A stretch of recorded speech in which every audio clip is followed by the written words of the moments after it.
सानिया नाम की एक लड़की रहती है। उसकी एक सौतेली माँ रहती है जो उसे दिन भर सुनाती रहती थी। इतने छोटे छोटे कपड़े पहनकर आगे तुम कहाँ जा रही हो? जब देखो तब तुम कहीं न कहीं निकली रहती हो पढ़ाई के बहाने से। कहीं नहीं माँ, बस मैं कॉलेज जाने के लिए रेडी हुई थी। और आप भी ना, आप कभी नहीं सुधरेंगी। मुझे पता है आप मेरी अपनी माँ नहीं है, इसलिए आप हमेशा मुझे इस तरह ताना देती रहती है। चलिए अब मैं जा रही हूँ। इतना में अंजलि अपने कॉलेज जाने के लिए बस स्टैंड पर आ जाती है। अंजलि का स्वभाव थोड़ा घमंडी का होता है क्योंकि वह बहुत ही सुंदर होती है, इसलिए वह बहुत ही इतराती थी। अरे रिया, अभी तक बस आया तो नहीं है ना? और तुम कब से वेट कर रही हो? और ये क्या इतने गंदे गंदे कपड़े पहन कर चली आती हो? कॉलेज जा रही हो, थोड़ा अच्छा खासा कपड़े पहन कर चलना चाहिए तुम्हें। तुम भी ना मेरी बेइज्जती करा देती हो। चलो कोई बात नहीं। अरे सोनिया, कॉलेज ही तो जा रहे हैं, तो इसमें हम लोग नॉर्मल कपड़े भी पहन कर जा सकते हैं। इतने बन ठन कर जाने की कोई ज़रूरत नहीं है। वैसे मैं तुम्हारी बात का कोई बुरा नहीं मानती हूँ। कोई बात नहीं, सब ठीक है। और बस अभी तक आई नहीं है, आ रही होगी बस। इस तरह से दोनों बातें करती रहती हैं। तभी थोड़ी देर बाद वहाँ पर बस आ जाता है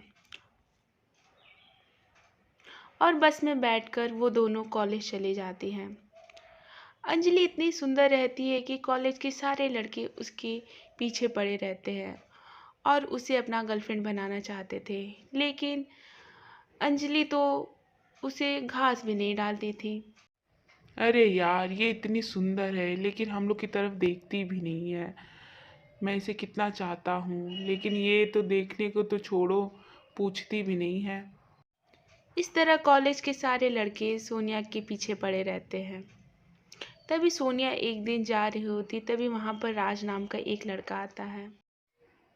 हे सोनिया, ये देखो मैं तुम्हारे लिए क्या लेकर आया हूँ।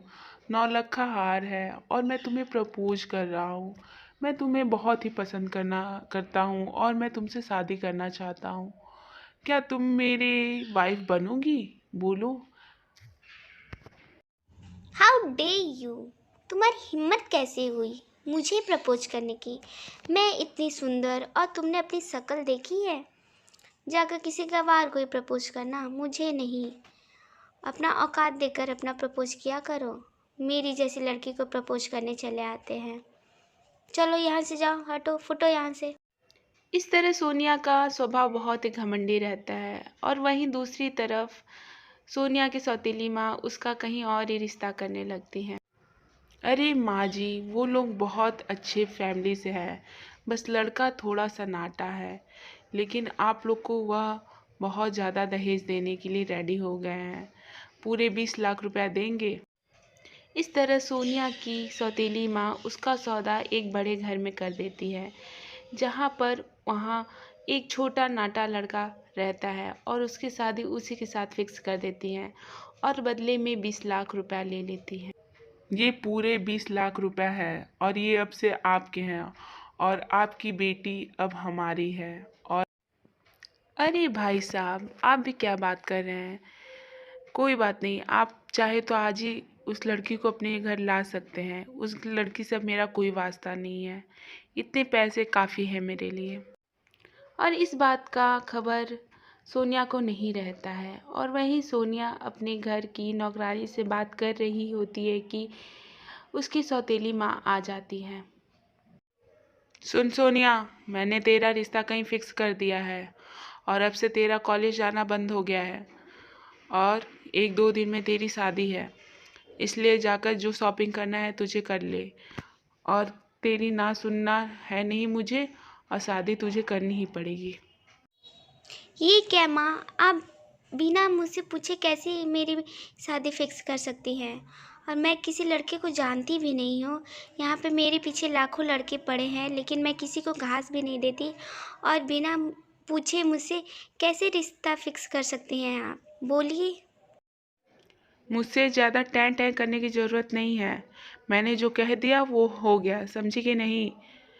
और मुझसे ज़्यादा ज़बरदस्ती करने की ज़रूरत नहीं है। शांति से 1-2 दिन में तुम्हारा शादी है और कपड़े पहनकर रेडी रहना, तुम्हारी शादी हो जाएगी, वो भी कोर्ट मैरिज। यह सब देखकर सोनिया बहुत ही उदास रहती है, लेकिन दुल्हन बनकर तैयार हो जाती है और कहीं न कहीं उसे बहुत ही पछतावा हो रहा था, क्योंकि उसकी करनी अच्छी नहीं थी। वह हमेशा घमंड में रहती थी, वैसा ही उसको फल मिलता है और उसकी शादी एक नाटे बौने लड़के से हो जाता है। देखो सोनिया, भले ही मैं नाटा हूँ लेकिन दिल का मैं बहुत ही अच्छा हूँ। मैं तुम्हारा बहुत ही ख्याल रखूँगा। दोस्तों, इस कहानी से हमें यही सीख मिलती है कि हमें कभी भी घमंड नहीं करना चाहिए, नहीं तो फल हमेशा उल्टा मिलता है।